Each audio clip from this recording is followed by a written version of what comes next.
Thank you very much. Let me begin by sending America's deepest sympathies to the people of Lebanon, where reports indicate that many people were killed.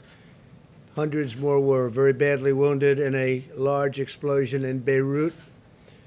Our prayers go out to all the victims and their families. The United States stands ready to assist Lebanon.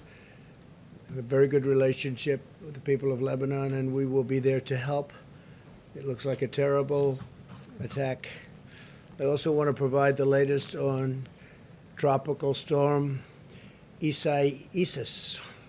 Approximately 600,000 are without power along the East Coast, and utility companies are working around the clock to restore service as quickly as possible. I spoke to Governor Cooper, I spoke to Governor DeSantis, and I spoke to all of the people at FEMA, and they're working very hard. Coastal areas in the storm's path can expect to see the storm surge and rip currents, while inland areas could see flooding and very, very high winds. FEMA is responding to states that have requested the assistance. We have a list of those states. We can give them to you in a little while, and my administration is monitoring the situation very closely.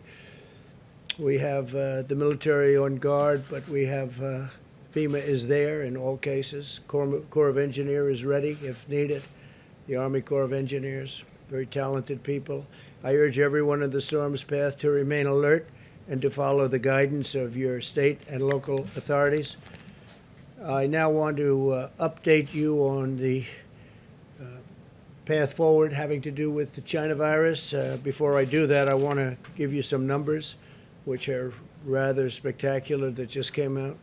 The manufacturing index of the Institute for Supply Management, that's ISM, most of you know it by ISM, increased for the third month in a row, rising nearly 2 points in July to 54.2. That was fantastic. The highest reading since March of 2019. This is remarkable considering the survey was conducted throughout July and showed significant improvement despite the Southwest, in particular, virus hotspots. The ISM measures, and it's a very strong measure, of new orders rose 5 points in July to 61.5, and its highest reading that would be since September of 2018. That's a big number. Since the April low, new orders are up over 34 points, which is the largest increase in the history of the ISM, dating back all the way to 1948. So 34 points, that's the largest since 1948. Similarly, the ISM's measure of production is up 35 points from its April low to a reading of 62.1, which is the largest three-month gain in over 70 years. That's some number. These were somewhat surprising, but I've been saying we're doing well, and those numbers are really spectacular. Automobile sales, likewise, are a key factor in the resurgence of manufacturing since the March low of 8.8 million units, with sales and all of the numbers that are going up stunningly. It's 65% increase since then to 14.5 million units, which is a massive number. The great strength and great news is really for states like, in particular, Michigan and Ohio, South Carolina, Pennsylvania, very good, Florida, a little bit. These are great numbers, record-setting numbers. The strength in new car sales is also evident in the used car market, where soaring demand, literally soaring demand, is putting upward pressure on the used car prices. This is a leading indicator of the motor vehicle industry. The need to restock depleted shelves will further galvanize the factory sector, and we think very substantially based on the numbers. We're very, very happy with these numbers, and I think most people are anywhere from surprised to shocked by these numbers in a very positive way. Economy-wide inventories crashed at a near $320 billion annualized rate last quarter. A crash in that case means a good thing, not a bad thing. That's the largest drop ever on record, ever. Home builder sentiment likewise is soaring, as our home sales sentiment is now higher than last year, and new homes recently made a 13-year high. So we have a 13-year high in new home construction. New business applications are very strong. That just came out. The widely followed Atlanta Fed GDP, and that's something that they have just come out with now, forecasts the new data point and incorporates it into quarterly estimates. It looks like it's showing a 20% annualized growth in the current quarter. So 20% in the current quarter, we'll take that all day long. Let's see if that's right. That's a projection. So we'll see if that's right. The Atlanta Fed, very respected. The virus, back to that, we are continuing to monitor in particular hotspots across the south, southwest, and the west. And we're seeing indications that our strong mitigation efforts are working very well, actually, especially to protect those who are most at risk, which has really been our primary focus for ever since we've gotten to understand this horrible, horrible plague that's been unleashed in our country by China. As of yesterday, cases are declining in 70% of the jurisdictions compared to 36% last Monday. That's a big, big number.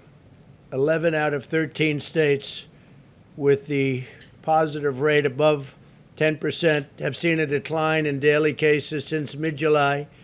In other states, the data suggests that the need for continuing vigilance always is strong, even though the numbers are getting very good. States that have a test positivity rate between 5 and 10%, and in the states with the lowest positivity rates, we also see slight increases in daily cases in a couple of them.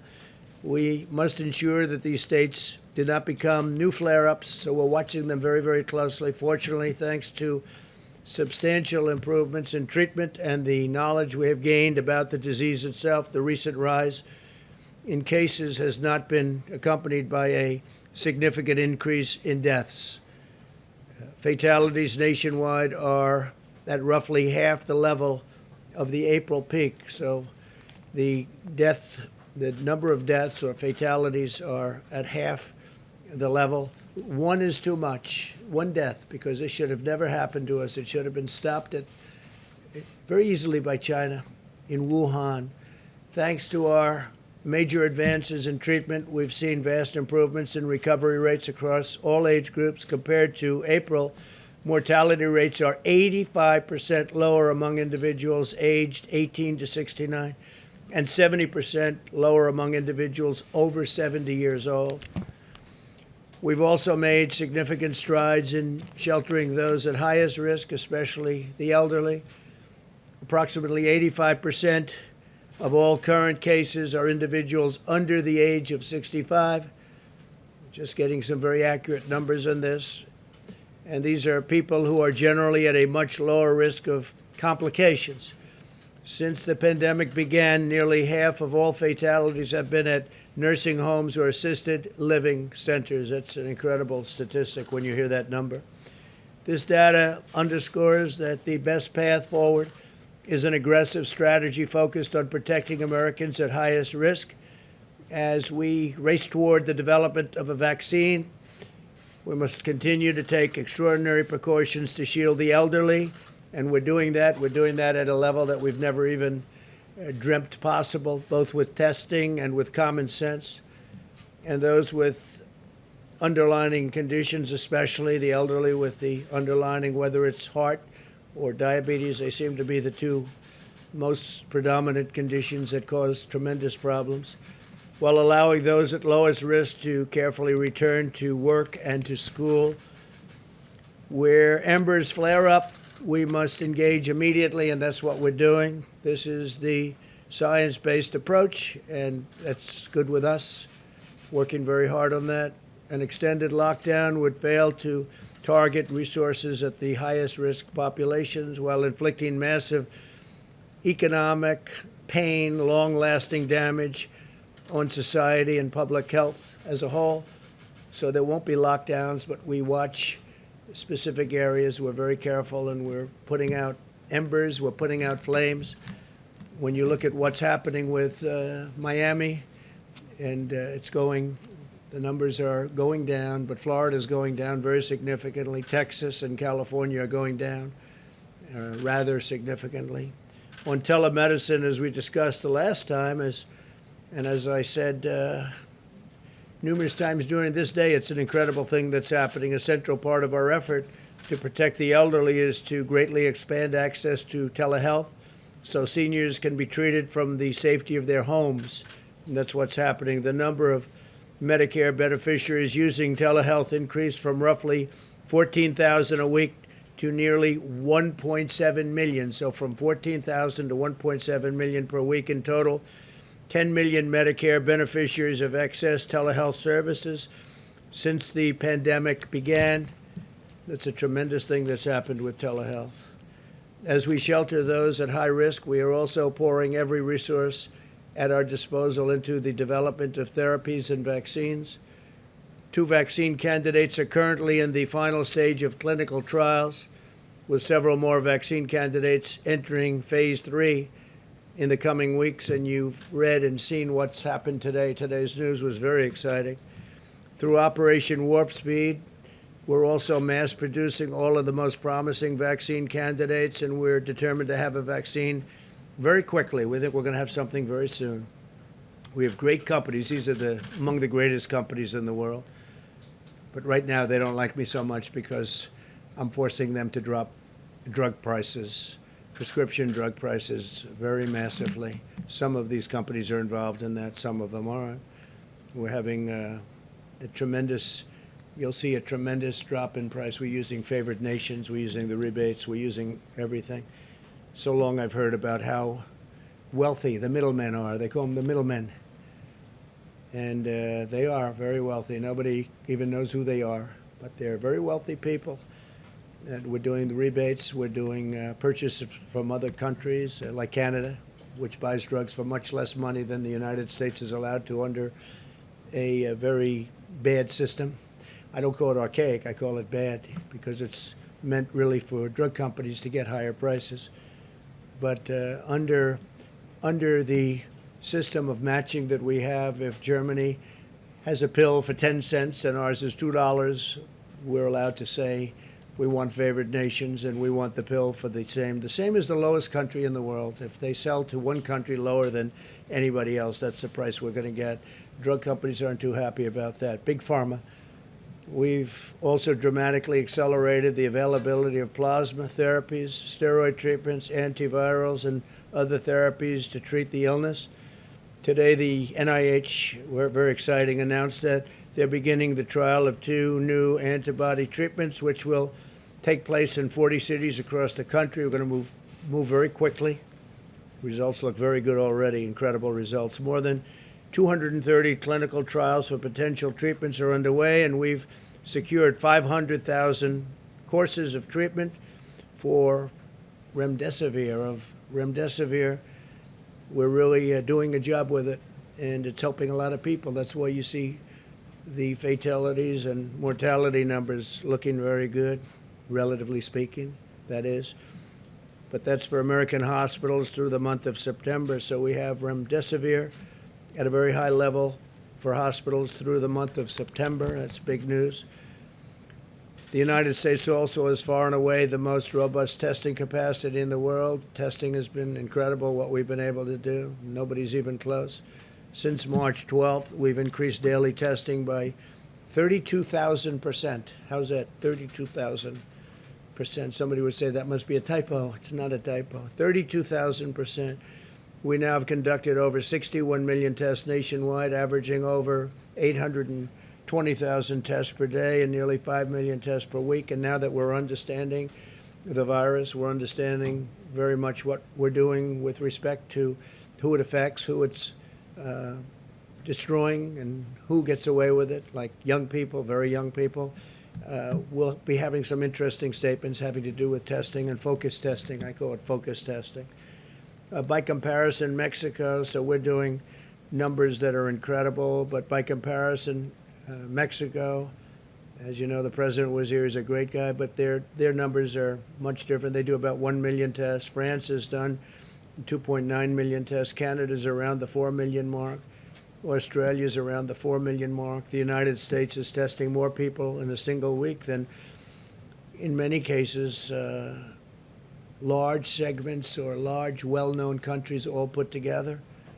It's been an amazing achievement, the testing and the quality of the testing also. And now we're doing testing where you can have results in 5 minutes, and 7 minutes, and 15 minutes, as opposed to waiting to come back from labs, for it to come back from labs. Over the last several weeks, HHS has opened surging testing sites in Baton Rouge, New Orleans, Phoenix, Miami, Jacksonville, Florida, McAllen, Texas, Bakersfield, California. And this week we're opening new surge sites in Houston, Texas, Atlanta. To date, more than 130,000 tests have been conducted at these sites. Last week, the FDA also authorized the first 2 tests that display an estimated quantity of antibodies present in the individual's blood, which is a big deal, allowing us to learn more about the immune response. FEMA and HHS has worked with the private sector to deliver we have new numbers, more than 200 million N95 masks, 855 million surgical masks, 36 million goggles and face shields, 364 million gowns and coveralls, and 21 billion gloves. Billion. Can you believe that? Billion gloves. And we distribute that to the governors, different states, and when we get on the phone with them, they're very happy, that I can tell you. No complaints from any of them. They're very, very happy. What they say to you separately maybe will change for political reasons, but they are very happy with the job we've done. In our national stockpile, we've tripled the number of N95 masks on hand to more than 40 million, tripled the number of gowns to 15 million, and quadrupled the number of ventilators to nearly 70,000. These numbers are growing every day, and we're now making thousands of ventilators, many thousands of ventilators a month, and we're getting them to other countries who are desperately in need of ventilators. They're very hard to produce. They're very complicated machines. So we're fully stocked here, and we've made sure that every state is fully stocked, but we're getting them to a lot of countries that need help.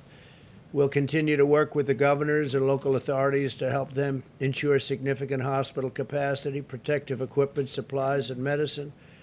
I'm more confident than ever that we will get a vaccine very soon, and we will defeat the virus. And I want to thank you all for being here. We'll take a few questions. Yeah, please. Yeah. I wanted to ask you about Kodak. You had a big announcement the other day about getting Kodak into the pharmaceutical business, but the SEC is now investigating what happened. Can you say a word or two whether you think that there might have been some kind of a problem in terms of how those arrangements were made? Is there any grounds for concern from your perspective? No, I don't know. I wasn't involved in the deal. The concept of the deal is good, but I'll let you know. We'll do a little study on that. We'll find out. If there is any problem, we'll let you know about it very quickly. But I wasn't involved in it. It's a big deal. It's a way of bringing back a great area, too, in addition to pharmaceuticals. Kodak has been a great name, but obviously pretty much in a different business. And so we'll see what that's all about, but we'll let you know very quickly. Yeah, please. I just want to follow up before I ask a coronavirus question on Lebanon. You called this an attack. Are you confident that this was an attack and not an accident? Well, it would seem like it based on the explosion. I've met with some of our great generals, and they just seem to feel that it was. This was not some kind of a manufacturing explosion type of event. This was seems to be, according to them, they would know better than I would, but they seem to think it was a attack. It was a bomb of some kind, yes. Interesting. And on coronavirus, you've talked a lot about, when you talk about the mortality rate, the deaths as a proportion of cases, which I understand that is significant when you look at how deadly the virus is or how good a country does at keeping people alive who get infected. But when you're talking about the scope of this virus, when you look at the percentage of the population that's died, there's only 3 countries that have more deaths than the U.S. So how do you explain that why the percentage of the population who's died is so much higher in the U.S.? Well, I think actually the numbers are lower than others. I'll get back to you on that, but we proportionately are lower than almost all countries. We're at the bottom of the list. And we're, relative to cases also, we're at the bottom of the list, which is a good thing being at the bottom of the list. But I can get back to you. We have about 4 or 5 different lists on that. And we're generally speaking at the very bottom of the list. So I'll get back to you. When I look at the Johns Hopkins, Coronavirus Resource Center on their website, it says the most affected countries, when you look at deaths per 100,000 people of the population, so how many people of the population have died, you have the UK, Peru, Chile, and then the US. Canada has 8,000, 9,000 deaths. Obviously, they're smaller than us, but that's only 6% of the population. That's 6% of our total cases. So why are the deaths so much higher in the U.S.? Well, a lot of our numbers were based on New York had a very tough time, as you know, New York, New Jersey, that area. And when you take them out, just as an example, take a look at Florida relative to New York. That's not to say anything wrong with New York. It was just a very tough place. People are close together. It's crowded. It's not easy. But when you take that out, our numbers are among the lowest. And even with it in, I will get back to you, but we have among the lowest numbers. They've done a fantastic job on it. Yeah, please. Yep. Go ahead. Yes, Mr. President. I would like to ask a question about the election, but one thing on unemployment first. Are you considering taking executive action to extend or rather reinstate the unemployment benefits that expired last week if Congress can't get a deal by the end of the week? Yes. And as a general point, what rate then would you want in there? A percentage or flat rate? We are looking at it. We're also looking at various other things that I'm allowed to do under the system, and such as the payroll tax suspension. And so we're allowed to do things. We're talking with the Democrats. They seem to be much more interested in solving the problems of some of the Democrat-run states and cities that have suffered greatly through bad management. I mean, really bad management. So that seems to be where they're looking for $1 trillion to help out with cities that are run by Democrats, in some case radical left Democrats, that have not done a good job. I appreciate today the Wall Street Journal said very good things, that we did a great job in Portland by having our people go in, Homeland Security, Chad Wolf and the folks. We went into Portland, and we've done a great job, and they had that in an editorial that we really won that situation. But we want the whole, we did save the courthouse. The courthouse was going to be burned down or knocked down. It was in tremendous danger. We went in, we took care of it, and we appreciated what the Wall Street Journal said. As far as the various things that I may or may not sign, I may not have to sign. I mean, progress is being made, as you know very well, on the Hill. We'll see what happens. But I have the right, including the payroll tax suspension. We may do some things. We want to take care of the eviction problem. People are being evicted very unfairly. It's not their fault. It's China's fault. It's not their fault. And people are being evicted, and we can do that with an executive order. So if we don't get, and we want to do it relatively quickly. I mean, even from the standpoint of COVID, people get evicted and then they go into shelters, and there are thousands of people in the shelters. And this is not a time, you never want to be in a shelter, but this is not a time to be in a shelter with the COVID. They catch it, they get it, and it's no good.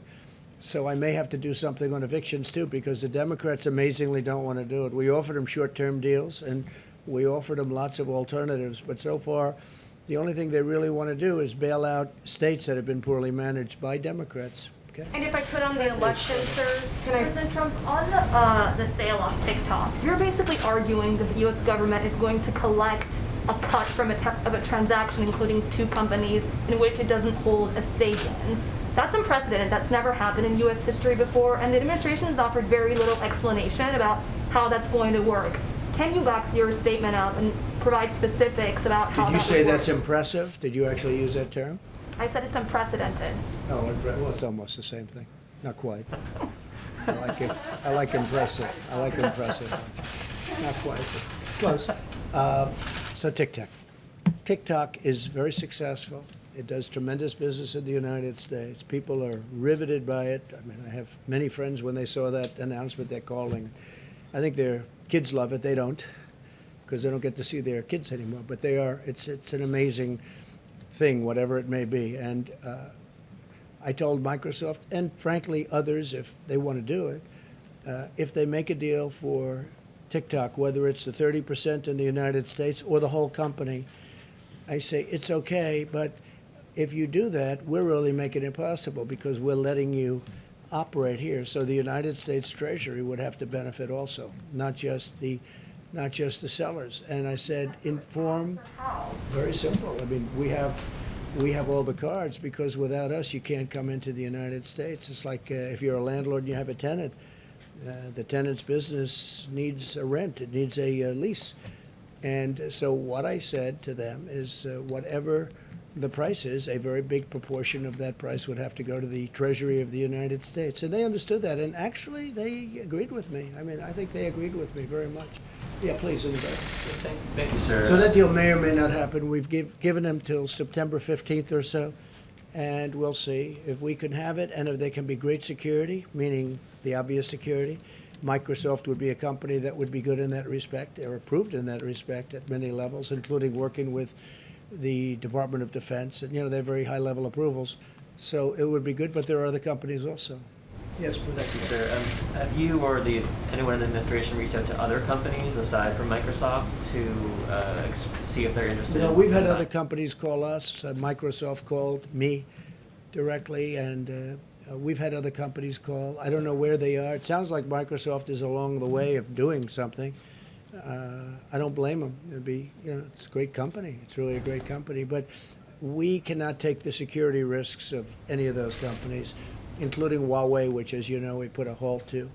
But we can't take the security risk. I think our attitude on China has changed greatly since the China virus hit us. I think it changed greatly. It hit the world, and it shouldn't have. They should have been able to stop it. So we feel differently. I just don't know. When you lose so many thousands of people, and ultimately it'll be millions of people around the world. It's a terrible thing that happened to the United States and Europe and the entire world. Really a terrible thing. Yes, please. Thank you, Mr. President. I have two quick questions, one on the virus and one on policing. On the virus, you said recently that there can be too much testing. Can you explain what the downside would be from testing too many Americans for the virus and why you haven't provided a date by which all Americans might have the same kind of testing that we have here at the White House? Well, we do more testing than anybody in the world, as I explained, and I don't mean just a little bit. If you look at India, they're at about 11 million, and we're at 61 million. And there comes a point when you want to focus your testing in a different way, and we'll be announcing something. What we've done is incredible with the testing. Not only the testing, not only the number of tests, but also, very importantly, the quality of the test and the machinery itself to do the testing. Nobody thought it would be possible to get a 5-minute and a 15-minute result. That's a very accurate result, and we do with Abbott. Abbott Laboratories has done a great job. Many of these companies have done an incredible job. So we're looking at that very strongly, and we're looking at doing something that if we do it, look, right now what the testing is doing is helpful, but we're spending massive amounts of money, and we want to have it. We want to have it channeled very accurately. We want to be able to help the most people we can. But we are testing at a level that no country in the world, and I've spoken to the leaders of the world, and they'll ask me about it. No country in the world thought it would be, it's even believable that we're able to test so much. 61 million versus, most countries don't even test. When they test? When somebody's feeling badly. If somebody's feeling badly, they're symptomatic, that's when they test. And that's a big difference. With us, we go around and looking, because if we find spots, we find hot spots. One problem is, from the standpoint of the media, we end up with far more cases than we would normally show. So it's, as I called it the other day, in a statement, I said it's called media gold. For the media, it's gold. But the truth is, we've done an incredible job in testing. Nobody in the world has done the job. Other leaders have told me the same thing. They can't believe we're able to do it. And we will continue. But we want to really be able to test very specifically the people that are in most danger, most in need. Please, Mr. President. Thank you, Mr. President. I wanted to ask you first about what you tweeted out earlier today in regards to Florida. and your comfortableness as it relates to mail-in ballots Yeah. for Florida. Okay, I'm glad Why- you're asking. Why does that apply to Florida and it doesn't apply to mail-in balloting across the country? So Florida's got a great Republican governor, and it had a great Republican governor. It's got Ron DeSantis, Rick Scott, two great governors. And over a long period of time, they've been able to get the absentee ballots done extremely professionally. Florida is different from other states. I mean, in Nevada, where you have a governor, he said, let's just send out millions of ballots, and the post office cannot be prepared. I haven't spoken to the post office about it, but I don't know how they could possibly be prepared. Florida has been working on this for years, and they have a very good system of mail-in, and that would be absentee or even beyond absentee. So in the case of Florida, there aren't too many people that would qualify. They're so well run. Florida's a very well run state, low taxes, low everything. They've done a great job, really a great job. And the two governors, between the both of them, they've really got a great system of absentee ballots, and even in the case of mail-in ballots, the postal services are built up there. You know, it takes a long time. When you look at the Carolyn Maloney election, I think and I'll give you the story, I think you have to do that election over. That election's no good. You have to take a look in New York. They have thousands of ballots. They don't know what happened to them. Is there fraud? It's a disaster. And that's only for a relatively small number of ballots. But I think they have to do the election in New York over. The Times wrote a big story about it yesterday, front page story. It's a disaster. It's a mess. And they have to do that. I think they have to do that election over. Nobody can know what the election result is. So in the case of Florida, they've done a great job. They've had tremendous success with it. But they've been doing this over many years, and they've made it really terrific. So for Florida, you can mail in your ballots. You don't have to go. In maybe a couple of other states, they've worked out a system. But this took years to do. This doesn't take weeks or months. In the case of Nevada, they're going to be voting in a matter of weeks. And you can't do that. I can't imagine the post office could do it. All of a sudden, they're supposed to be dealing in millions of ballots.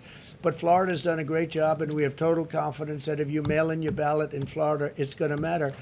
Thank you all very much. Thank you. Thank you very much.